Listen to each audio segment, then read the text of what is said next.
રાજકોટમાં ખાદ્ય પદાર્થમાં ભેળસેળ કરતા વેપારીઓએ સુધરી જવાની જરૂર છે।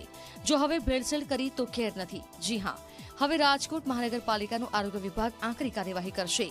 જો હવે કોઈપણ વેપારી ભેળસેળ કરતા પકડાયા તો જીપીએમસી એક્ટ 1949 કલમ 379 મુજબ દુકાન સીલ મારવાની કાર્યવાહી થશે। સીલ કરેલી પેઢીમાં જ્યાં સુધી હાઇજેનિક કન્ડિશન મેન્ટેન નહીં કરાય ત્યાં સુધી, સાથે જ જ્યાં સુધી કમિશનર સ્થળ વિઝિટ કરીને મંજૂરી ન આપે ત્યાં સુધી દુકાન કે પેઢી ચાલુ નહીં કરી શકાય। ઉલ્લેખનીય છે કે તાજેતરમાં આરોગ્ય વિભાગે JK સેલ્સ અને આશા ફૂડ સામે આ એક્ટ અંતર્ગત કાર્યવાહી કરી છે। આ બંને પેઢીમાંથી 10 દિવસ પહેલા 5500 કિલો અખાદ્ય જથ્થો પકડાયો હતો।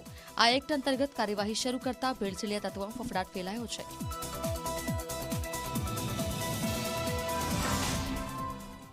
એક્ટમાં જે છે આપણે સેમ્પલના રિઝલ્ટ આવતા ઘણો સમય થઈ જતો હતો અને આપણને ઘણા લોકોની પણ માંગ હતી કે આ પ્રક્રિયા થાય। એનું માનનીય કમિશનર સાહેબે 376ની જે કલમ એ છે જીપીએમસી એક્ટની એનું એ સીલ મારવાની સૂચનાઓ આપવામાં આવેલ છે।